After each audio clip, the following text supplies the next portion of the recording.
Hi అండి, నమస్కారం. Welcome to software series YouTube channel.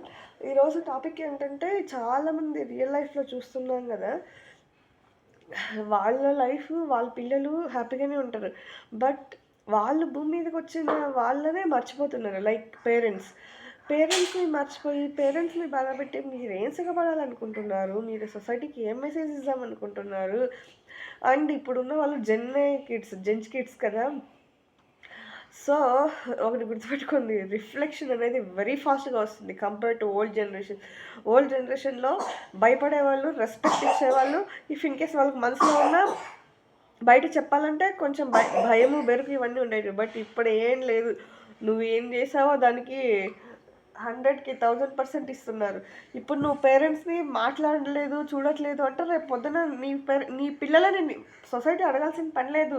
నీ పిల్లలే నిన్ను క్వెషన్ చేస్తారు. నువ్వు నానమ్మని, తాతని, అమ్మమ్మని, తాతయ్యని చూసుకుంటే కదా మేము మిమ్మల్ని చూసుకోవడానికి అని.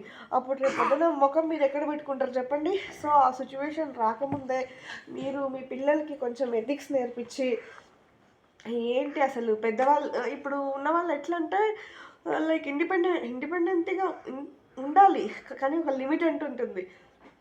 ప్రతి దాంట్లో మనం ఇండిపెండెన్సీ చూసుకుంటే మనకి పెద్ద చిన్న అనేది ఎప్పుడు తెలుస్తుంది. మనం భయపడేది ఇప్పుడు ఇంట్లో అత్తయ్య వాళ్ళు ఉన్నారనుకోండి, రెస్పెక్ట్ ఇస్తాం.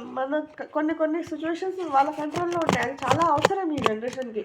లేదనుకో, వైఫ్ అండ్ హస్బెండ్ ఇంట్లో ఎవరైనా ఉంటే గొడవ పడాలంటే భయపడతారు కదా. వాళ్ళు లేరనుకో, నువ్వు ఒక మాట అనేది ఆయన ఒక మాట అనేది అలాగే పెద్దది అయిపోతుంది. అండ్ ఇంకొకటి, ఖర్చులు కూడా చాలా వరకు తగ్గిస్తారు పెద్దగా తీసుకుంటే. లేదంటే విచ్చలవిడితనం అయిపోతుంది. ఈ ఖర్చులు అనేటివి ఈ జనరేషన్లో పెట్టడం కానీ తర్వాత ఫ్యూచర్ ఏంటి అనేది మర్చిపోతున్నారు. అన్నిటికీ మనకి ఒక ఏదైనా నేర్పియాలి అంటే అది మన పేరెంట్స్ ఒకటే. అండ్ పేరెంట్స్ అనేవాళ్ళు లైఫ్లో చాలా చాలా ఇంపార్టెంటు. సో దయచేసి ఎవరు కూడా పేరెంట్స్ని నెగ్లెక్ట్ చేయకండి. వాళ్ళు ఉన్నప్పుడే బాగా చూసుకోండి. బాగా చూసుకోవడం అంటే వాళ్ళకు లక్షలు డబ్బులు ఇవ్వాలని కాదు.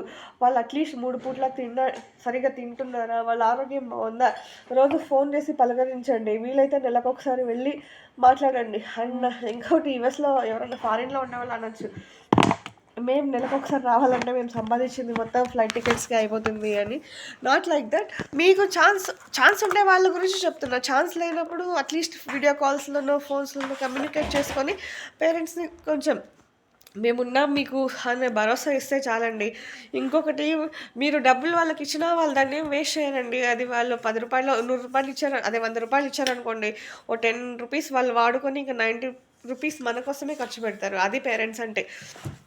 వాళ్ళు స్టిల్, మనం ఇప్పుడు 30-40 ఇయర్స్ రాగానే మనకి ఈ పేషెన్స్ ఉండట్లేదు, మోరోవర్ ఎనర్జీ ఉండట్లేదు, హెల్త్లు బాగలేకపోవట్లేదు. బట్ ఈవెన్ మనకు 30-40 ఇయర్స్ వచ్చినా మన పేరెంట్స్ కష్టపడి వాళ్ళ ఫుడ్ వాళ్ళు తిని వాళ్ళ పనులు అయితే వాళ్ళు చేసుకుని ఉంటున్నారంటే వాళ్ళు ఎంత ఇన్స్పిరేషన్ చెప్పండి మనకు. వాళ్ళు ఇంకా కష్టపడి ఇండిపెండెంట్గా వాళ్ళ పనులు వాళ్ళు చేసుకుంటారు. మనం ఇప్పుడు జాబ్ చేసే వాళ్ళు ఎవరండి అన్ని పనులు వాళ్ళే చేసుకుంటున్నారు. పని మనుషులు అనేసి వాళ్ళనేసి వీళ్ళనేసి పెట్టుకుంటున్నారు.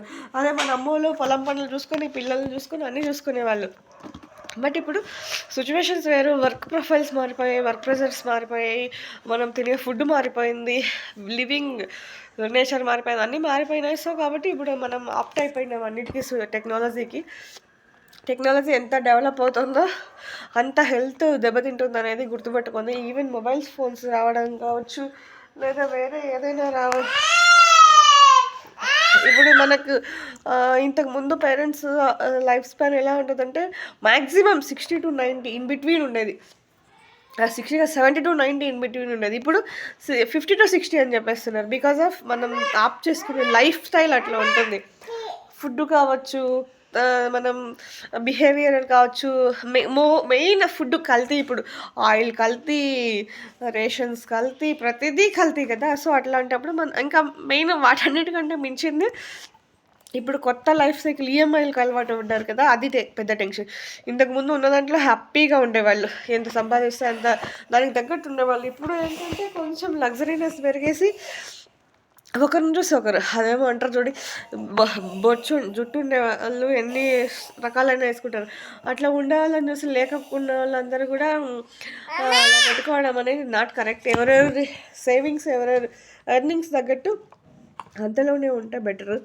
అండ్ మోర్ ఓవర్ ఐటీ ఎంప్లాయీస్కి ఏంటంటే మనమేం సెంట్రల్ గవర్నమెంట్ జాబ్స్ కాదు కదా. సో చూసి ఉన్నప్పుడు దీపం ఉండగానే ఇల్లు సర్దుకొని సేవింగ్స్ చేసుకొని 10 రూపాయలు సంపాదిస్తే 5 rupees must and should you need to keep for savings.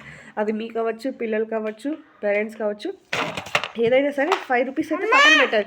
ఇంకా రిమైనింగ్ 5 రూపీస్లో 1 రూపీ మీకు, 1 రూపీ పిల్లలకి, 1 రూపీ పేరెంట్స్కి, ఇంకా 2 రూపీస్ ఉన్నాయి. అది మీ లైఫ్ స్టైల్కి చేసుకునేసి అప్పుడు హ్యాపీగా ఉండండి. 1 మినిట్ అండి. పిల్లలు ఉంటారు కదా, సో చూసారు కదా చిన్నవాడు ఏడుస్తున్నాడు. ఎందుకంటే డైనింగ్ టేబుల్ ఎక్కి నిన్ననే పడ్డాడండి. ప్రతిసారి ఇదే తంతు నాకు. డైనింగ్ టేబుల్ ఎక్కేది, సోఫాలు ఎక్కేది, ఇంకా వాడికి 1.8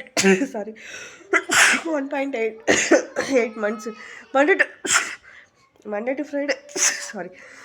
టు ఫ్రైడే డే కేర్కి వెళ్తాడు. ఈ సాటర్డే సండే ఈ 2 రోజులు వాడిని మేనేజ్ చేయడం అస్సలు అవ్వదు అప్ప. చాలా చాలా అతివాడు అసలు. మా పెద్దోడిదే వాడు కూడా అల్లరి ఉండేవాడేమో, బట్ నాకు తెలియదు. ఎందుకంటే ఇప్పుడంటే వర్క్ ఫ్రమ్ హోమ్ వచ్చింది, వేరే వేరే ఫెసిలిటీస్ వచ్చాయి కదా.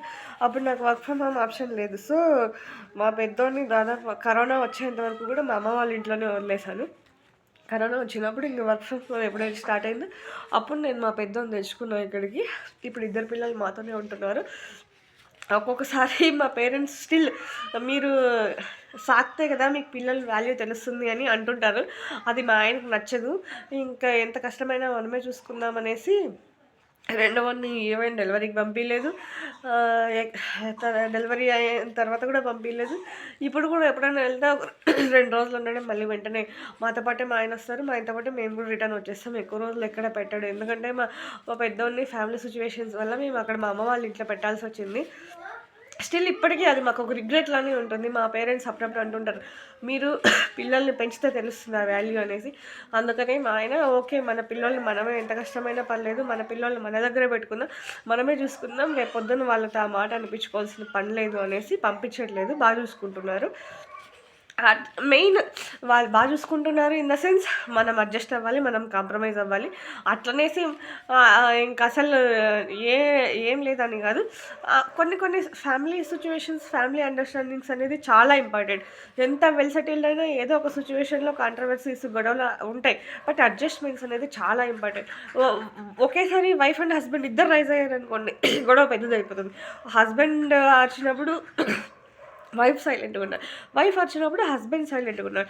కామ్గా ఉన్నప్పుడు ఒకవేళ వైఫ్ ఏదన్నా అన్నా, హస్బెండ్ ఏదైనా అన్నా, సో కొంచెం గొడవ తక్కువైనాక నువ్వు అప్పుడు ఇలా అన్నావు, అది అలా అనాల్సిన పని లేదు అని ఎక్స్ప్లెయిన్ చేసే పద్ధతి వేరే ఉంటుంది. ఇద్దరికి ఒక్కొక్కసారి కోపం ఇద్దరు అరుచుకున్నారు అనుకోండి, అప్పుడే థర్డ్ పర్సన్ ఇన్వాల్వ్ అవ్వాల్సి వస్తుంది. సో థర్డ్ పర్సన్కి ఛాన్స్ ఇవ్వకుండా మీరు ఇద్దరు, ఇంకొకటి ఏ వైఫ్ అండ్ హస్బెండ్ అయినా సరే, ఏ ఏజ్ అయినా సరే, థర్డ్ పర్సన్ ఇన్వాల్వ్మెంట్ అనేది అస్సలు ఉండకూడదు.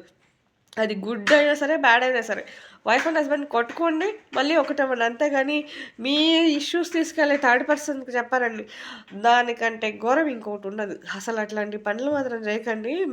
నేను చేశాను కాబట్టి నాకు తెలుసు ఆ పెయిన్ ఎట్టుంటుందో. సో అలా మాత్రం చేయకండి.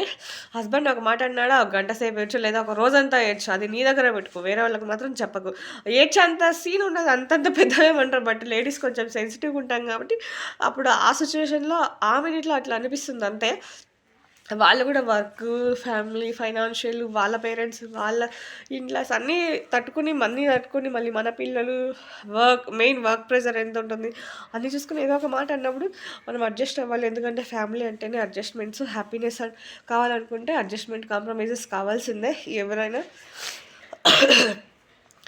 బెంగళూరు క్లైమేట్ చూస్తారు కదా, దాదాపు ఆల్మోస్ట్ 1 మంత్ నుండి చావ కొట్టేస్తుంది చలి. ఈరోజైతే పొద్దున్న మా అపార్ట్మెంట్ దగ్గర అసలు కనిపించట్లేదు. కిందికి దిగితే మొత్తం అదే మంచు కప్పేసింది. అమ్మో అనేసి మా ఆయన రోజు వాకింగ్కి వెళ్తాడు, ఈరోజు అవ్వదనేసి మళ్ళీ రిటర్న్ వచ్చేసి మళ్ళీ పడుకున్నాడు. 8కేమో లేసినట్టున్నా. మీరు సాటర్డే కదా, ఆబ్వియస్గా ఐటీ ఎంప్లాయీస్కి సాటర్డే సండే అంటే లైఫ్ స్టైల్ ఆ 2 డేస్ మారిపోతుంది. మండే టు ఫ్రైడే ఒక లైఫ్ స్టైల్ ఉంటుంది, సాటర్డే సండే అంటే ఇంకా లీవ్ అన్నట్టు కొంచెం ఇంకా పిల్లలు కూడా ఆల్మోస్ట్ బెంగుళూరులో సాటర్డే, సండే హాలిడేసే ఉంటాయి ఆల్మోస్ట్ అన్ని స్కూల్స్ కూడా. సో, వాళ్ళు కూడా ఇప్పటి నుంచి ఐటీ కల్చర్‌కి అలవాటు పడుతున్నారు.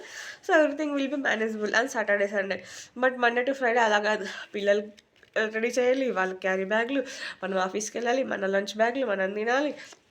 అబ్బబ్బో! బోలెడన్ని ఉంటాయిలెండి. అసలు మండే అంటేనే ఇంకా అమ్మ మళ్ళీ మండే వచ్చిందా అన్నట్టు పరిగెత్తాలి లైఫ్‌లోకి. ఎనీహౌ అలా ఉంటేనే మనకి లైఫ్ వాల్యూ తెలుస్తుంది. మన పేరెంట్స్ వాల్యూ తెలుస్తుంది. వాళ్ళు మనల్ని పెంచడానికి, మనం చదివించడానికి వాళ్ళు ఎంత కష్టపడ్డారు అనేది తెలుస్తుంది. ఎవ్రీథింగ్ విల్ బి ఒక ఫ్లో లాగా ఉంటుంది. సో, ఒకటి సంపాదించే వయసులో సంపాదిస్తే, కూర్చొని తినే వయసులో హ్యాపీగా ఒకరి మీద డిపెండ్ అవ్వకుండా మన సేవింగ్స్‌తో మనం బతకచ్చనేది సారీ మా ఆయన నాకు చెప్పాడు. సో, నేను అదే ఫాలో అవుతున్నాను. నేను ఒకప్పుడు చాలా మూర్ఖంగా ఒక అంటే waste fellow in the sense నేను ఎవరి మాట వినేదాన్ని కాదు. తప్పైనా రైట్ అయినా నేనే కరెక్ట్ అనేటట్టు వాదించుకునేదాన్ని. బట్ మా ఆయన నన్ను మొత్తం దించేసారు నా కొవ్వు మొత్తం. ఇప్పుడు ఒక పర్ఫెక్ట్ ఇప్పుడు నన్ను చూసి చాలామంది ఇన్‌స్పైర్‌గా మా రిలేటివ్స్ గానీ, అమ్మాయిలాగా ఉండాలి, జాబ్ చేసినా కూడా అహంకారం లేకుండా అత్తమామల్ని బాగా చూసుకుంటుంది, ఫ్యామిలీని తోటికోడల్ని బాగా చూసుకుంటుంది అని చాలామంది అంటుంటారు. అది మా హస్బెండ్‌కి చాలా ప్రౌడ్ మూమెంట్. ఈవెన్ నాకు కూడా, మా పేరెంట్స్‌కి కూడా. అదే కదా మనకు కావాల్సింది. ఇప్పుడు ఎంత సంపాదించినా ఏం నెత్తనేసుకోలేం కదా! మంచి అనేది కావాలి కదా! అది రియలైజ్ అయ్యి అది ఉంటే చాలా బాగా అనేది వస్తుంది. So, please support. Do like, subscribe and watch. Thanks for supporting. ఇంకా మంచి మంచి వీడియోస్‌తో మీ ముందుకొస్తాను. Thanks for supporting.